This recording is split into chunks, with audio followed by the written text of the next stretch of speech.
Quem sou eu pra que o grande receba?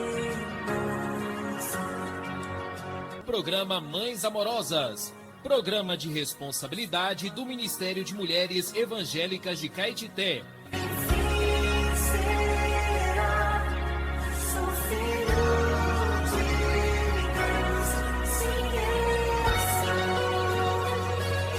Queridas irmãs em Cristo, está iniciando o programa Mães Amorosas, o Ministério de Mulheres da Igreja em Caetité.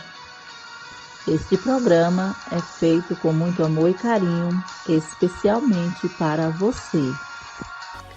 Bom dia, queridas ouvintes, mais um dia que se inicia, graças ao Senhor.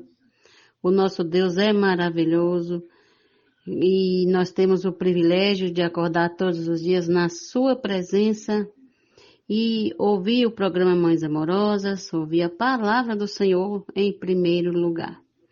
A palavra diz que buscai primeiro o reino dos céus e todas as suas coisas serão acrescentadas. Então, o programa inicia com provérbios, palavras de sabedoria. 19 de janeiro, a maldição do Senhor habita na casa do perverso, porém, a morada dos justos ele abençoa. Provérbios 3:33. Temos como título: há perdão para o perverso?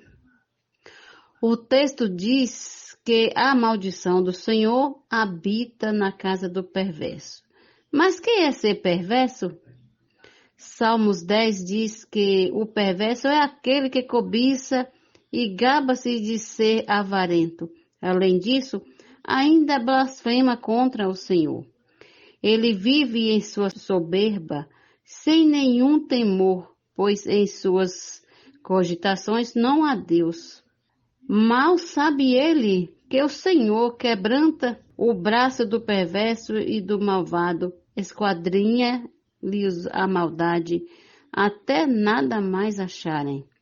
Contudo, o Evangelho de Deus também é para o perverso, como está escrito no livro do profeta Isaías. Buscai o Senhor enquanto se pode achar, invocai-o enquanto está perto. Deixe o perverso o seu caminho, o iníquo os seus pensamentos. Converta-se ao Senhor, que se compadecerá dele, e volte-se para o nosso Deus, porque é rico em perdoar. Isaías capítulo 55, versículos 6 e 7. Não importa quanta coisa ruim você tenha feito no passado, se você verdadeiramente se arrepender dos seus maus caminhos, converter-se ao Senhor e de coração puro invocar o seu nome, receberá o seu perdão e a sua casa se encherá de bênção. Amém. Graças ao Senhor. Graças a Deus por mais esse dia. Graças a Deus por mais uma palavra de provérbio, esse texto maravilhoso. Amanhã estaremos de volta com mais provérbios, palavra de sabedoria. Fiquem na paz que vem do nosso Senhor Jesus Cristo.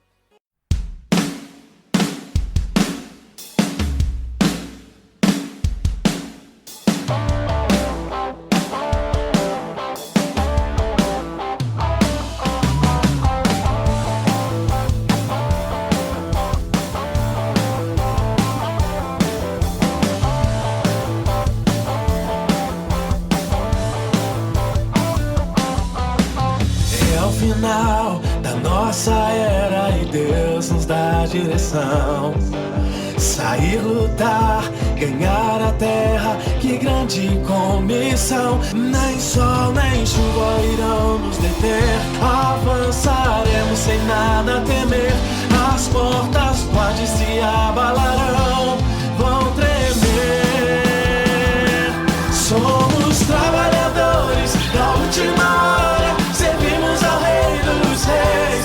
Com espírito forte, sairemos agora. Chegou enfim nossa vez, levando cura, esperança e amor, trazendo vidas a nosso Senhor. Somos trabalhadores da última hora,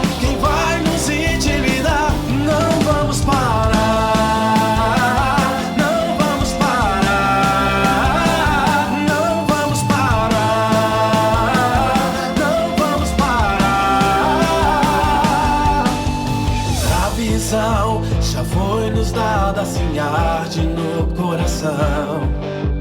Orar, amar, cuidar da igreja, que é edificação. Unidade, não vamos parar, não vamos parar.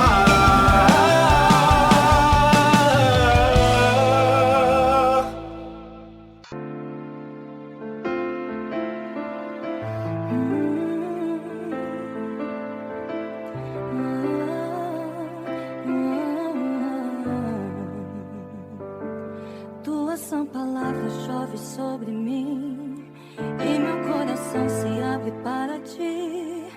Como boa terra, me apego a tua voz.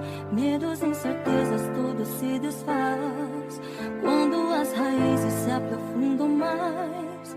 Eu absorvo a chuva que a seu tempo cai.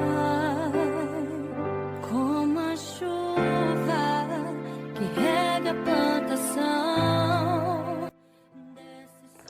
Bom dia, amadas irmãs, queridas ouvintes. Estamos aqui com muita alegria, desfrutando do Senhor junto com as irmãs e trazendo a pura palavra para vocês sem fermento, né?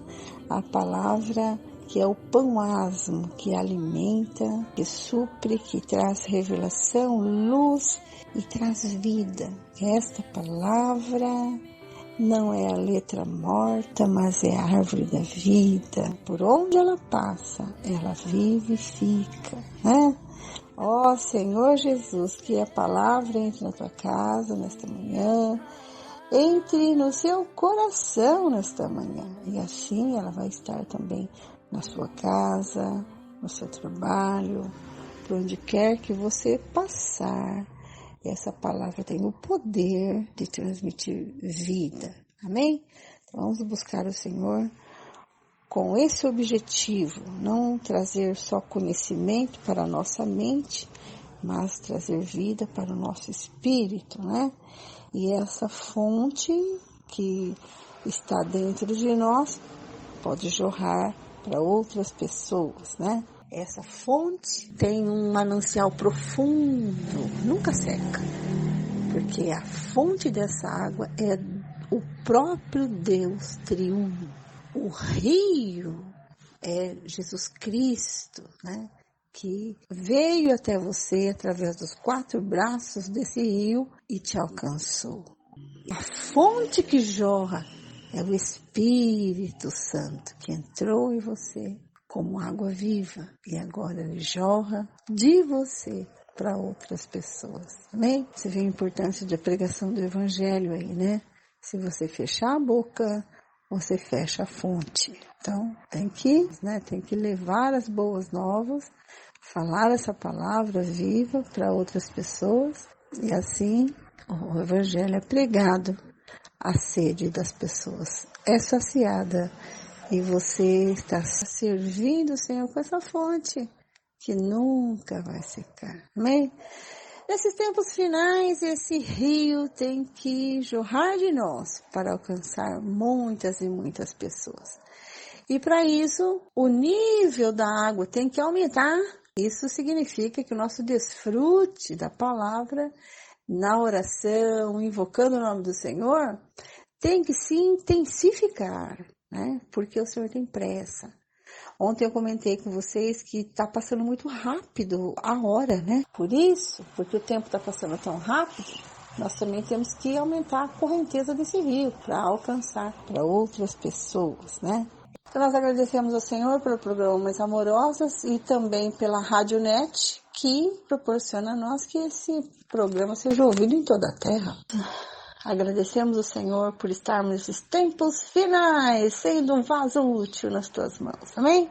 Senhor Jesus, nós te agradecemos porque nesses tempos finais o Senhor nos contratou.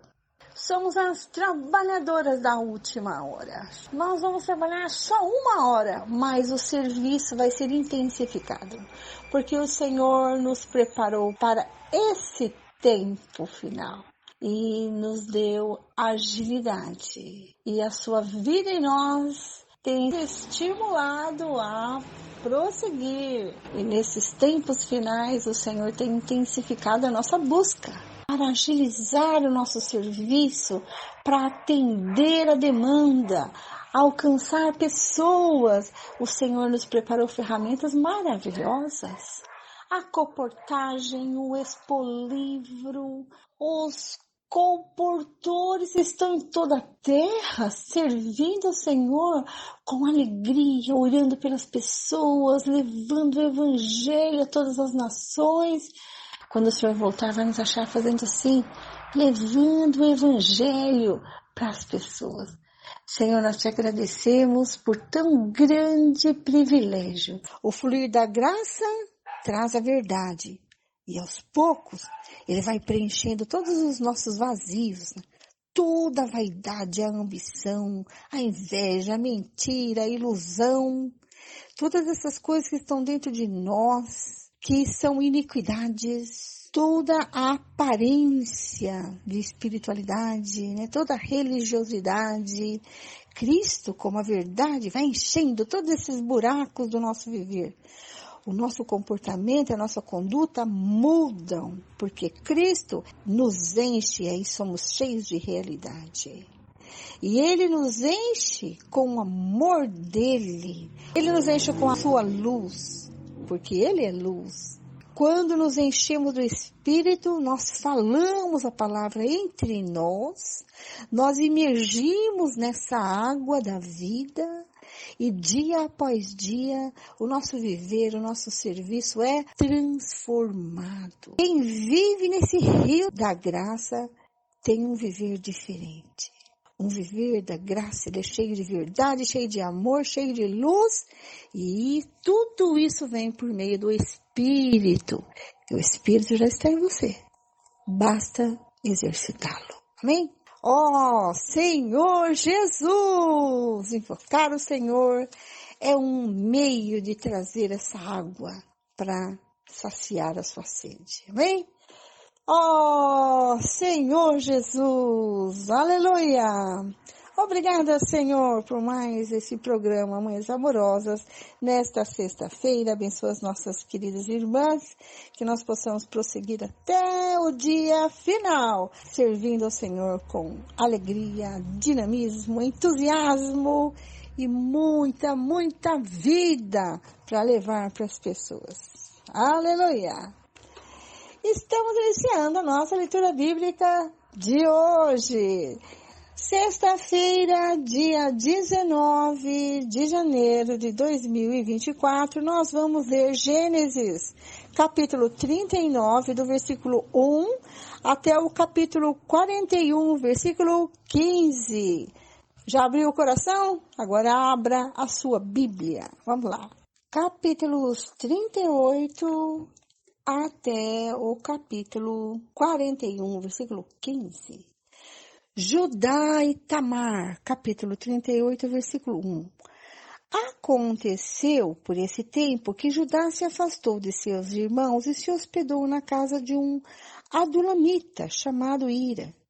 Ali Judá viu a filha de um cananeu chamado Sua. Ele a tomou por mulher, teve relações com ela. A mulher ficou grávida e deu à luz um filho, e Judá lhe deu o nome de Er. Ela ficou grávida outra vez e deu à luz um filho, a quem ela deu o nome de Onã. Mais uma vez ela ficou grávida e deu à luz outro filho, a quem ela chamou de Selá. Ela estava em Quezibe quando o teve. Judá tomou uma esposa para Er, o seu primogênito. O nome dela era Tamar. No entanto, Er, o primogênito de Judá, era mau aos olhos do Senhor e por isso o Senhor fez com que ele morresse. Então Judá disse a Onã: tenha relações com a mulher do seu irmão, compra o levirato e dê uma descendência ao seu irmão. Mas Onã sabia que o filho não seria considerado seu. Por isso, todas as vezes que tinha relações com a mulher de seu irmão, deixava o sêmen cair na terra para não dar descendência a seu irmão. Isso, porém, que fazia era mal aos olhos do Senhor e por isso fez com que também este morresse. Então Judá disse a Tamar, sua nora: continue viúva na casa de seu pai, até que Selá, meu filho, cresça. pois Judá pensava assim: é para que não morra também este como seus irmãos. Assim Tamar se foi, passando a morar na casa do pai dela. Algum tempo depois morreu a mulher de Judá, que era filha de Su. Quando terminou o período de luto, Judá foi até onde estavam os tosqueadores de suas ovelhas, em Tímina. Ele e o seu amigo Ira, o adulamita. E alguém foi dizer a Tamar: eis que o seu sogro está a caminho de Tímina para tosquear as ovelhas. Então ela tirou as suas roupas de viúva e, cobrindo-se com o véu, se disfarçou e se sentou à entrada de Enaim, no caminho de Tímina, porque ela sabia que Selá já era homem, e ela não lhe havia sido dada por mulher. Quando Judá a viu, pensou que se tratava de uma prostituta, pois ela havia coberto o rosto. Então se dirigiu a ela no caminho e lhe disse: venha, quero ter relações com você. Acontece que ele não sabia que ela era sua nora. Ela respondeu: o que você me dá para ter relações comigo? Ele respondeu: eu mando para você um cabrito do meu rebanho. Ela perguntou: você deixa comigo alguma garantia até mandar o cabrito? Ele respondeu: que garantia posso deixar com você?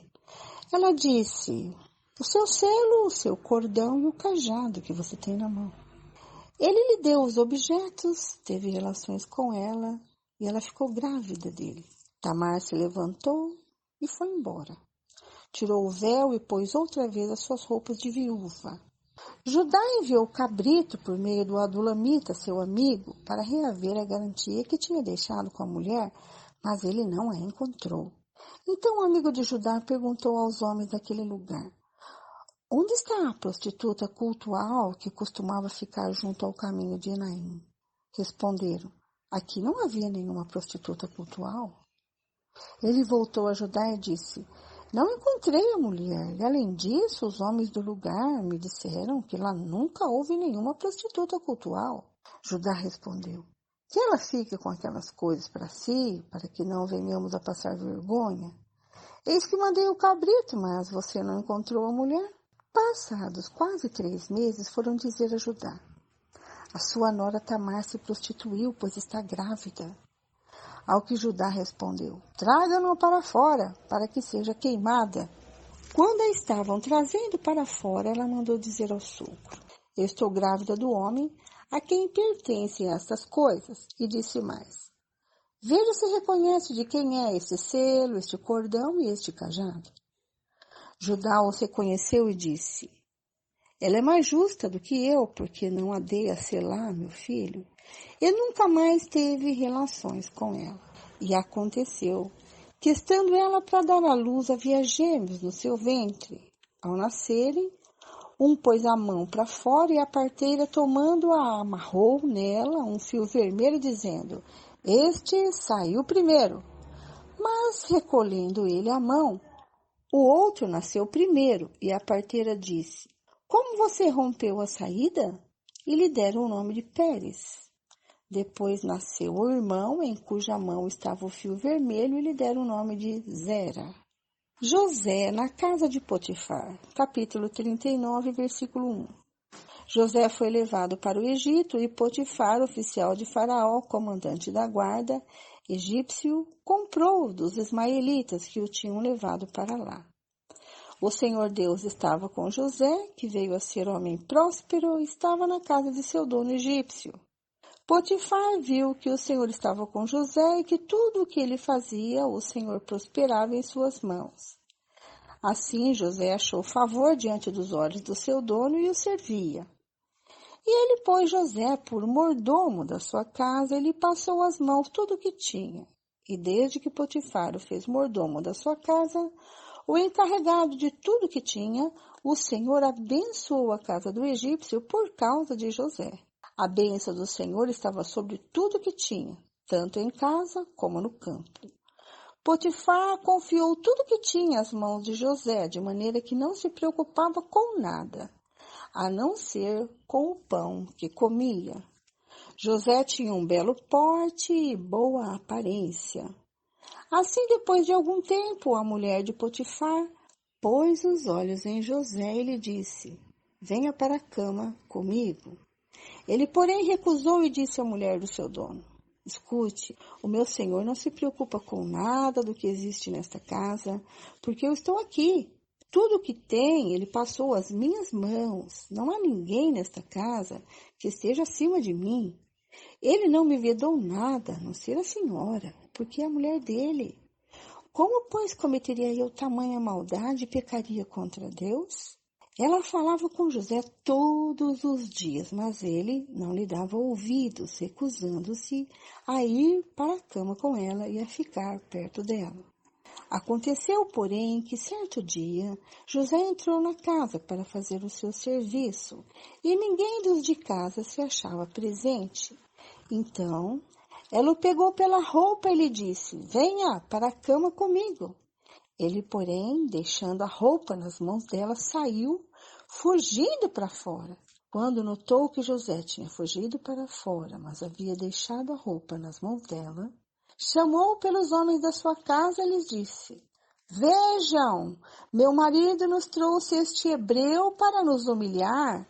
Ele entrou no meu quarto querendo me levar para a cama, mas eu gritei bem alto. Quando ele ouviu que eu levantava a voz e gritava, deixou a roupa ao meu lado e saiu fugindo para fora. Ela conservou junto de si a roupa de José até que o dono dele voltasse para casa. Então lhe falou, segundo as mesmas palavras, e disse: o escravo hebreu que você nos trouxe entrou no meu quarto para me humilhar. Mas quando levantei a voz e gritei, ele deixou a roupa ao meu lado e fugiu para fora. Quando o dono ouviu as palavras de sua mulher que lhe disse: foi assim que o seu escravo me tratou, ele ficou irado. E o dono de José o tomou e o lançou na prisão, no lugar onde os presos do rei estavam encarcerados. Ali José ficou na prisão. O Senhor, porém, estava com José, foi bondoso com ele, fez com que encontrasse favor aos olhos do carcereiro. Este confiou às mãos de José todos os presos que estavam no cárcere, e José fazia tudo o que se devia fazer ali. O carcereiro não se preocupava com nada do que tinha sido entregue às mãos de José, porque o Senhor estava com ele e tudo o que ele fazia, o Senhor prosperava. José na prisão interpreta 2 sonhos, capítulo 40, versículo 1. Passadas estas coisas, aconteceu que o copeiro e o padeiro do rei do Egito ofenderam o seu senhor, o rei do Egito. O faraó indignou-se contra os seus 2 oficiais, o copeiro-chefe e o padeiro-chefe, e mandou prendê-los na casa do comandante da guarda, no cárcere onde José estava. O comandante da guarda os deixou aos cuidados de José para que os servisse e por algum tempo estiveram na prisão. E os 2 sonharam, cada um o seu sonho, na mesma noite, cada sonho com o seu próprio significado. O copeiro e o padeiro do rei do Egito, que se achavam encarcerados. Quando José chegou pela manhã, viu-os e eis que estavam preocupados. Então perguntou aos oficiais do faraó, que estavam com ele no cárcere da casa do seu senhor: por que vocês estão com a cara triste hoje? Eles responderam: tivemos um sonho e não há quem o interprete. José lhes disse: não pertencem a Deus as interpretações? Contem-me o sonho que tiveram. O sonho do copeiro-chefe, versículo 9. Então o copeiro-chefe contou o seu sonho a José e disse: em meu sonho havia uma videira diante de mim, e na videira havia 3 ramos. Ao brotar a videira havia flores, e seus cachos produziam uvas maduras. O copo de Faraó estava na minha mão.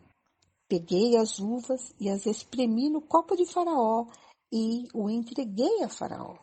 Então José disse: esta é a interpretação do sonho.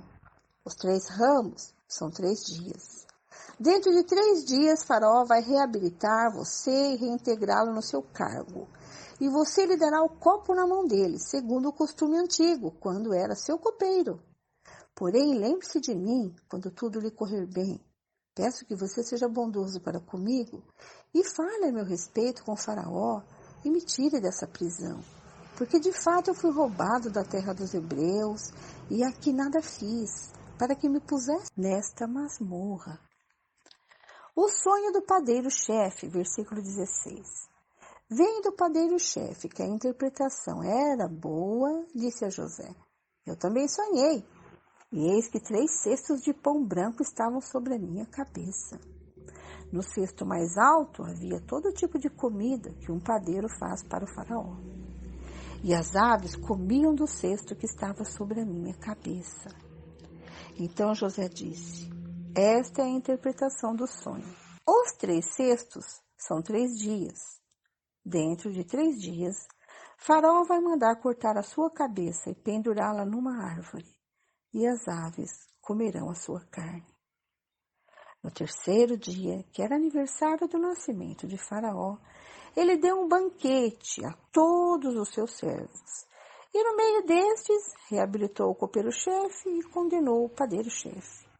Reintegrou o copeiro-chefe no seu cargo, no qual dava o copo na mão do Faraó, mas mandou enforcar o padeiro-chefe, como José havia interpretado. Porém, o copeiro-chefe não se lembrou de José, esqueceu-se dele.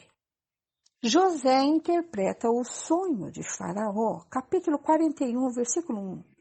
Passados 2 anos completos, Faraó teve um sonho, e eis que estava em pé junto ao rio Nilo. Do rio subiam 7 vacas de boa aparência e gordas, e pastavam no meio dos juncos. Após elas subiam do rio outras 7 vacas de aparência feia e magras, e pararam junto às primeiras na margem do rio. As vacas de aparência feia e magras engoliam as 7 vacas de boa aparência e gordas. Então o faraó acordou, tornando a dormir, sonhou outra vez. De uma só haste saíam 7 espigas cheias e boas, e após elas nasciam 7 espigas mirradas e queimadas pelo vento leste. As espigas mirradas devoravam as 7 espigas grandes e cheias. Então o faraó acordou. Tinha sido um sonho. De manhã, ao despertar muito perturbado, mandou chamar todos os magos do Egito e todos os seus sábios. Contou-lhes os seus sonhos, mas não havia ninguém que pudesse dar a interpretação. Então o copeiro-chefe disse a Faraó: hoje me lembro das minhas ofensas, quando Faraó ficou irado com os seus servos e me pôs na prisão, na casa do comandante da guarda. A mim e ao padeiro-chefe. Tivemos um sonho na mesma noite, eu e ele. Sonhamos e cada sonho tinha o seu próprio significado. Achava-se conosco um jovem hebreu, escravo do comandante da guarda. Contamos a ele os nossos sonhos e ele nos deu a interpretação, a cada um segundo o seu sonho. E tal como nos interpretou, assim aconteceu. Eu fui restituído ao meu cargo e o outro foi enforcado. Então o faraó mandou chamar José e o fizeram sair às pressas da masmorra. Ele se barbeou, mudou de roupa e foi apresentar-se a Faraó. Este lhe disse: tive um sonho, não há quem o interprete. Porém, ouvi falar a respeito de você, que quando ouve um sonho, é capaz de interpretá-lo. Aleluia! E termina aqui a história de hoje. Que pena, né? Porque muito interessante a história de José. Esse escravo hebreu do Egito, da casa do comandante do rei, que por causa de uma mentira foi levado preso e ali José também reinou. Então José era alguém abençoado pelo Senhor. Quando ele chegou na casa de Potifar, ele se tornou alguém de confiança, era o maior na casa, Nada lhe era vedado. E ele, então, na sua justiça, temente a Deus, não se deixou levar, pela sedução da mulher de Potifar. E continuou fiel a Deus, E mesmo assim ele foi levado preso injustamente. Mas o Senhor tem os seus propósitos, Tem os seus caminhos. E o Senhor, querendo abençoar ainda mais José, o fez passar por mais essa humilhação aí, né, de estar preso junto com pessoas perversas ali, né? Mas ele conheceu o padeiro e o copeiro-chefe, que eram muito próximos do rei, né? Um copeiro era alguém da total confiança do rei, porque ele experimentava suas bebidas, né, por causa de alguém querer envenená-lo, né? E o copeiro era alguém muito importante dentro do reino. Então, o copeiro e o padeiro tiveram esse sonho que só José pôde interpretar. Conforme a sua interpretação, aconteceu, né? E então, depois de algum tempo, José foi lembrado pelo copeiro quando o rei teve um sonho, o qual ninguém podia interpretar. Então, amadas irmãs, o Senhor tem os seus planos, né? E Ele sabe, né, a hora certa de fazer todas as coisas. Então, se você está passando por alguma dificuldade, algum problema, né, que talvez você se sinta injustiçada e muitas vezes desencorajada, mas saiba que uma vez que você é filho de Deus, Ele não vai te abandonar, jamais, certo? Então, tudo tem o seu tempo e hora, e o Senhor sabe qual é a hora de agir. Portanto, nós podemos confiar nele e aguardar. Na hora certa, o Senhor vai aparecer e, com mão poderosa, vai te tirar dessa situação. Amém? Louvado seja o Senhor. Ficamos por aqui. A irmã Lene dá continuidade à leitura, seguindo o roteiro anual. Amanhã a gente volta com mais leitura bíblica para você. Bom dia, irmãs. Mais um dia de leitura bíblica. Continuando a leitura, vamos ler Salmos capítulo 17, Provérbios capítulo 3, versículos 33 a 35, o Evangelho de Mateus capítulo 12, versículos 46 até o capítulo 13, versículos 1 a 23, começando com Salmos. Súplica por proteção divina, oração de Davi, versículo 1. Ouve, Senhor, a causa justa, atende o meu clamor. Dá ouvidos à minha oração, pois ela não procede de lábios enganosos. Venha da tua presença o julgamento a meu respeito, os teus olhos veem com equidade. Sondas o meu coração, de noite me visitas, provas-me no fogo e não encontras em mim nenhuma iniquidade, a minha boca não transgride. Quanto às obras humanas, pela palavra dos teus lábios, eu tenho me guardado dos caminhos do violento. Os meus passos se acostumaram às tuas veredas, os meus pés não resvalaram. Eu te invoco, ó Deus, pois tu me respondes. Inclina os ouvidos para mim e ouve as minhas palavras. Mostra as maravilhas da tua bondade, ó Salvador daqueles que à tua direita se refugiam dos seus adversários.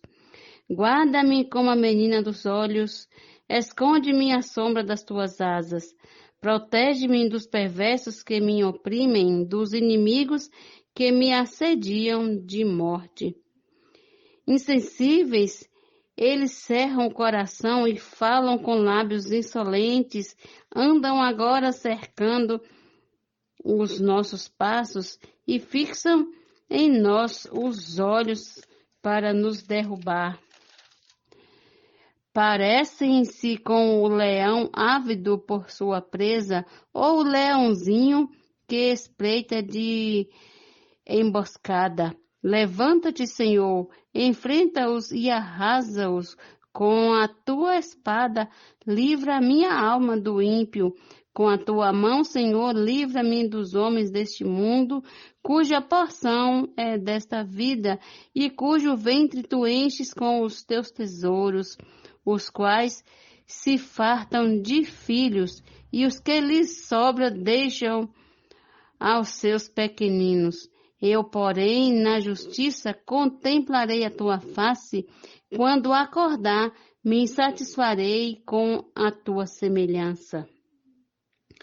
Agora, Provérbios, capítulo 3, versículos 33, 34 e 35. A maldição do Senhor está sobre a casa dos ímpios, porém, a morada dos justos ele abençoa. Certamente ele zomba dos zombadores, mas dá graça aos humildes. Os sábios herdarão honra, mas os tolos está reservada a vergonha. Agora, o Evangelho de Mateus, capítulo 12, versículo 46, e a gente vai ler até o capítulo 13, do versículo 1 até o 23. 46, 12, 46. A mãe e os irmãos de Jesus. Enquanto Jesus ainda falava ao povo, eis que a mãe e os irmãos dele estavam do lado de fora procurando falar com ele. E alguém lhe disse: a sua mãe e os seus irmãos estão lá fora e querem falar com o Senhor. Porém, Jesus respondeu ao que lhe trouxe o aviso: quem é a minha mãe e quem são os meus irmãos? E estendendo a mão para os discípulos, disse: eis minha mãe e meus irmãos. Portanto, aquele que fizer a vontade de meu Pai Celeste, esse é meu irmão, minha mãe e minha irmã. Capítulo 13. A parábola do semeador. Naquele mesmo dia, Jesus saiu de casa e se assentou à beira-mar. E grandes multidões se reuniram em volta dele, de modo que entrou num barco e se assentou. E toda a multidão estava em pé na praia, e de muitas coisas lhe falou por parábolas, dizendo: eis que um semeador saiu a semear. E ao semear, uma parte caiu à beira do caminho, e vindo as aves a comeram.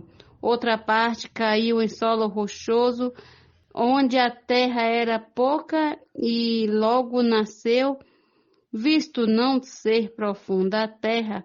Saindo, porém, o sol a queimou, e porque não tinha raiz, secou-se. Outra parte caiu entre os espinhos, e os espinhos cresceram e a sufocaram. Outra, enfim, caiu em boa terra e deu fruto a 100, a 60 e 30 por 1. Quem tem ouvidos para ouvir, ouça. Porque Jesus usava parábolas. Então os discípulos se aproximaram de Jesus e lhe perguntaram: por que o Senhor fala com eles por meio de parábolas? Ao que Jesus respondeu: porque a vocês é dado conhecer os mistérios do reino dos céus, mas àqueles isso não é concedido, pois ao que tem, mais será dado e terá em abundância, mas ao que não tem, até o que tem lhe será tirado. Por isso, falo com eles por meio de parábolas, porque vendo não veem, e ouvindo não ouvem, nem entendam. Assim, neles se cumpre a profecia de Isaías. Ouvindo vocês ouvirão, e de modo nenhum entenderão. Vendo vocês verão, e de modo nenhum perceberão. Porque o coração deste povo está endurecido, ouviram com os ouvidos tapados e fecharam os olhos, para não acontecer que vejam com os olhos, ouçam com os ouvidos, entendam com o coração, se convertam e sejam por mim curados. Versículo 16. Bem-aventurados, porém, são os olhos de vocês, porque veem, e bem-aventurados são os ouvidos de vocês, porque ouvem. Pois, em verdade, lhes digo que muitos profetas e justos desejaram ver o que vocês estão vendo, mas não viram, e quiseram ouvir o que vocês estão ouvindo, mas não ouviram a explicação da parábola. Ouçam, porquanto, o que significa a parábola do semeador. A todos os que ouvem a palavra do reino e não a compreendem, vem o maligno e arrebata o que lhe foi semeado no coração. Este é o que foi semeado à beira do caminho. O que foi semeado em solo rochoso, este é o que ouve a palavra e logo a recebe com alegria. Mas ele não tem raiz em si mesmo, sendo de pouca duração. Quando chega a angústia ou a perseguição por causa da palavra, logo se escandaliza. O que foi semeado entre os espinhos é o que ouve a palavra, porém as preocupações deste mundo e a fascinação das riquezas sufocam a palavra e ela fica infrutífera. Mas o que foi semeado em boa terra é o que ouve a palavra e a compreende. Este frutifica e produz a 100, a 60 e a 30 por um. Amém. Até amanhã com mais esta leitura bíblica maravilhosa. Bom dia. Fiquem na paz do Senhor Jesus. Este é o quadro Em Tudo Uma Lição. Sempre existe algo que podemos aprender com Taíka Saleb. A Hora da Mudança. Convido você a desfrutar mais uma obra da editora Árvore da Vida. Título de hoje: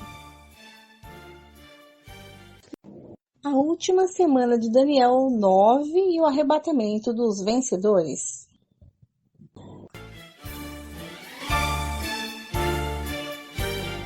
Recebam com carinho, Taíka Saleb.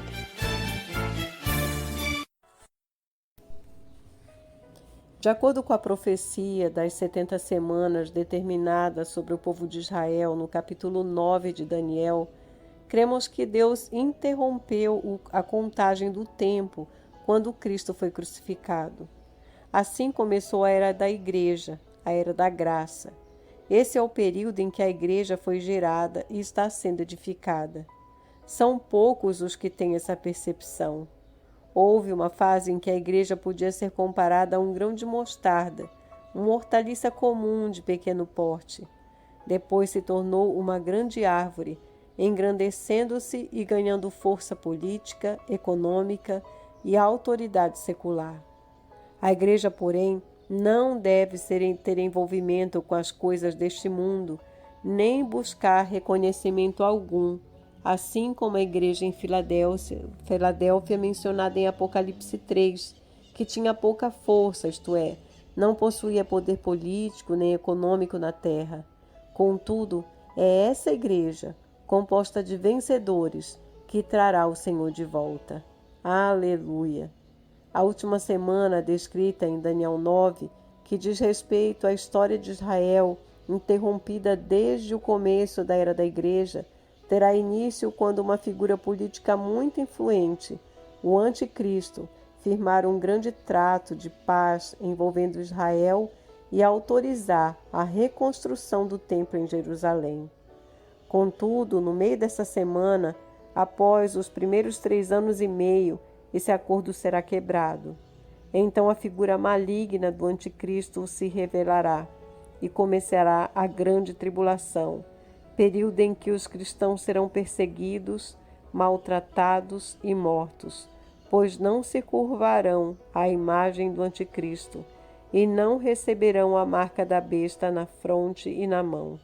Porém, devemos atentar para o arrebatamento dos vencedores no final desta era, que ocorrerá antes do início da grande tribulação. Falaremos sobre isso nos próximos capítulos. Senhor, obrigada, porque a Tua palavra nos dá uma base sólida e podemos estar sendo preparados para a Tua vinda.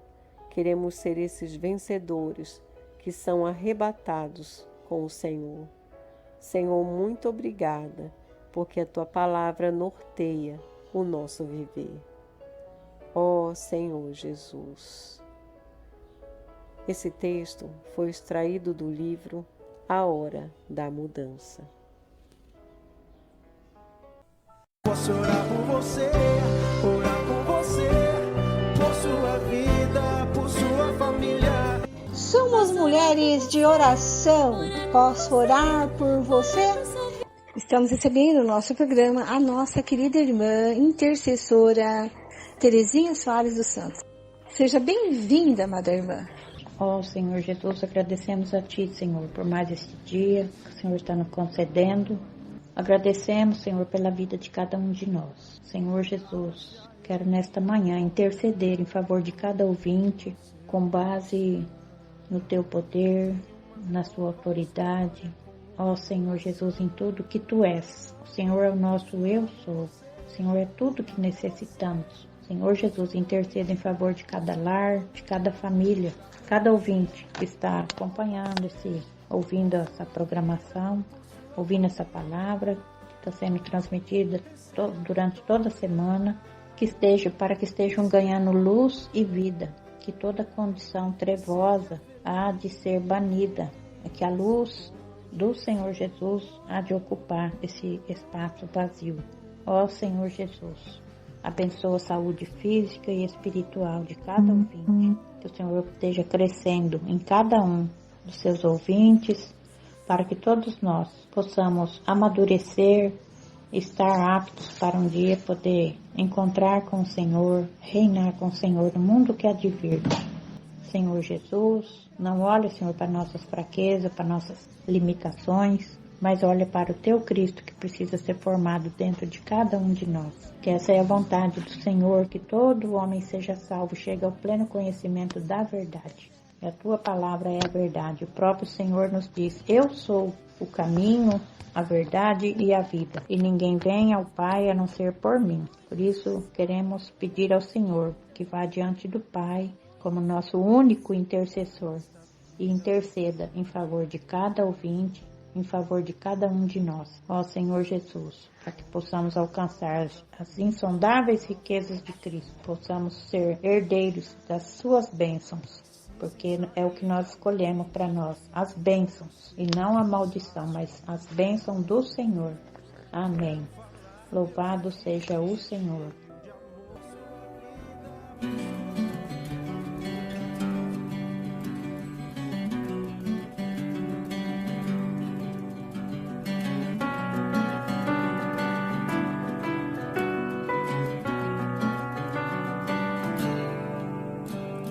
Tempo está avançando, a hora está pra chegar.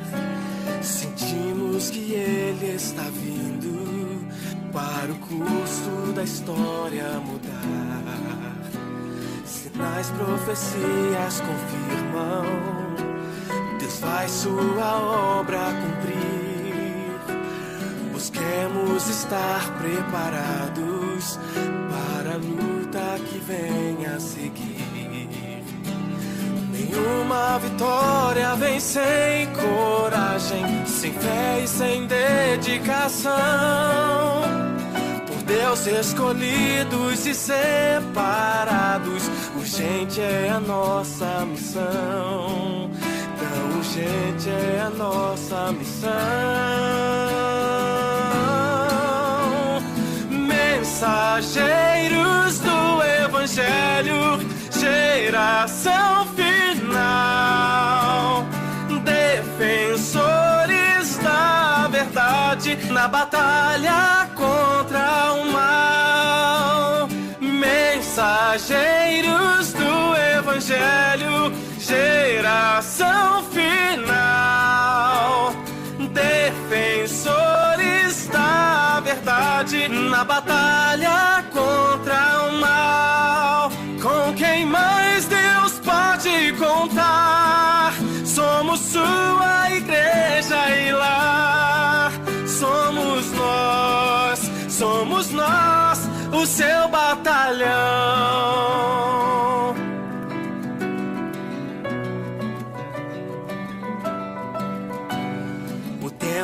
está se esgotando, um filho varão nascerá, ao céu será arrebatado e no trono de Deus estará. Sinais, profecias confirmam, Deus vai sua obra cumprir. Busquemos ser os vencedores, as primícias de Cristo aqui. Um reino eterno, inigualável, exército santo em ação, lutando com Cristo pra lado a lado, enfim receber galardão, para enfim receber galardão. Mensageiros do Evangelho, geração final, defensores da verdade na batalha contra o mal. Mensageiros do Evangelho, geração final, defensores da verdade na batalha contra o mal. Com quem mais Deus pode contar? Somos sua igreja e lar. Somos nós, mensageiros do Evangelho, geração final, defensores da verdade na batalha contra o mal. Com quem mais Deus pode contar? Somos sua igreja e lar. Somos nós, o seu batalhão.